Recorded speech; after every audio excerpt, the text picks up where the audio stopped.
Hello everyone and welcome back to the Great Book of Grudges. My name is Nathan and we've got some old world news today. I mean, we've been having a lot. Yesterday was the announcement of the Frog Minis from the Storm of Magic returning, which is super cool.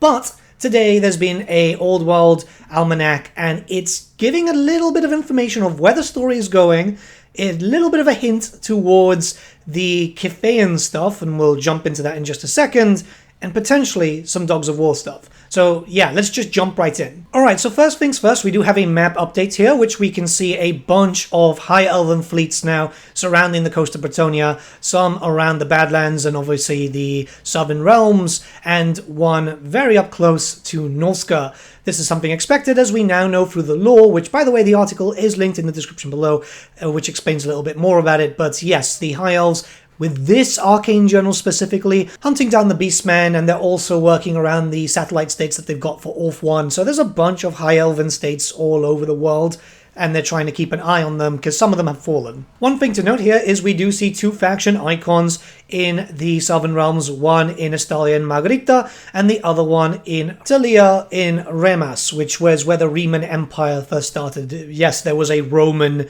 capital kind of thing. There was a Roman Empire in Warhammer Fantasy way back in very early lore, and that's still part of the canon. But it's pretty interesting because obviously a lot of people have been hypothesizing that we're likely going to see some Dogs of War stuff, and it looks like, well, two faction icons have just popped up there. There was a lot more icons with the map on the Old World website, but that's been taken down for various reasons, as has been discussed on like the Reddit forums and everywhere else. But these have managed to stay, which is very, very interesting. Remember that Games Workshop publicly stated that there is no current plans for Dogs of War. This was 2 years ago. Plans do change, and we do know that they've changed plans very, very quickly. So I could see this happening. It was the whole thing also. It's like, oh, we're never going to update the legacy armies. And then they started doing some updates and fixing stuff and so on.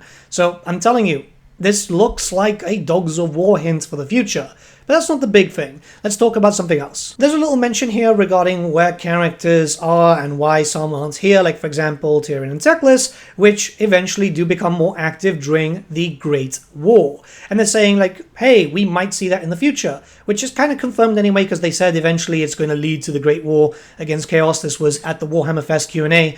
So this is something which is quite important to note, because he's mentioning when Teclis is active, and obviously we're going to go to the Great War. But not only that, what happens in Orth 1 relatively soon? It's the invasion of the Dark Elves. So that's something that could end up happening, and I hypothesize that we'll eventually start seeing a lot of those legacy factions coming back when they've been replaced in Age of Sigmar. Right now, the Dark Elves are a Cities of Sigmar faction, I think, or something like that, with the Umbranef, which are the Age of Sigmar Dark Elves. Yeah, I know, it sounds weird. Copyrights, right? But they are coming eventually. They've been teased since first edition, but they seem to be a bit more active now. I imagine that eventually that's going to be the big kicker, and that's when we're going to see the Dark Elves come back. The stuff with Orth 1 is still quite a way away, mostly because the timeline hasn't moved just yet. We need more novels to kind of start like progressing the timeline properly. Maybe this Arcane Journal does push a little bit because we do know that the High Elves are going to be going into Bretonnia, so yeah, maybe a little bit of a time jump there, a few months, maybe even a year, but we're going to have to wait and see until we can get our hands on the book. It's also very important to mention that in a previous interview, Graham McNeil, who penned Lord of the Lands, said that he would like to do some Dark Elves. I'd love to see some new Dark Elf novels, and obviously the Invasion of Orth 1 would be lovely to get to. Would prefer a different novelist, I'm not going to lie, a different writer would be great, because Lords of the Lands was pretty lackluster. It felt more like a D&D campaign than it actually felt as the first official novel for the Old World, right? No shade, but also a little bit of shade. There was stuff that wasn't too bad. Some people were bitching about all the wrong reasons for that book, but there were clear issues. Clear issues. And lastly, probably the most important stuff is this little paragraph. So, thanks guys, the first wave of High Elves will be available for pre-order this Saturday, we know that already. They'll swiftly be followed by a second wave and a made-to-order release. So that means that, like the Empire, they're going to release, and then the next day they're going to announce Wave 2, and then perhaps even a third wave down the line. So, okay, a third wave of High Elves, probably just like characters and stuff like that. Well, we're getting all the characters now, aren't we? So, who knows what's coming there. but we also do get some confirmation. After that, it's Beastmen. We already kind of knew that because there was a reveal for a Beastmen brand new character. Then it's the Wood Elves, and then ...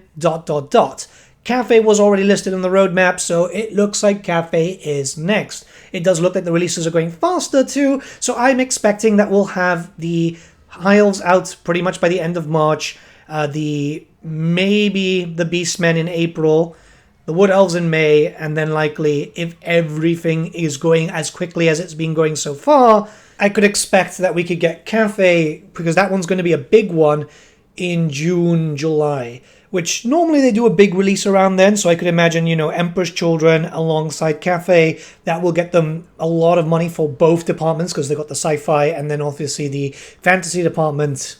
Yep, I think that this makes a lot of sense. We'll have to find out what's going on with Cathay. There have been rumors and speculations all over the place. It could be one book, it could be three. I just hope that my favorite character is in the first book, because obviously, from Total War Warhammer, we've had a decent look at Cathay already. I'm a big fan of Zhao Ming, so I'd love to see him as a playable character in the old world so I can paint him up, because the dragon's cool, and hopefully also on foot as a human version. I wonder what's going to happen, because we've clearly not seen all of Cathay just yet when it comes to Total War Warhammer. So in Warhammer, the old world, we might not see all of them at the beginning, and they can spread it out. I just really am curious. It's one of the brand new factions.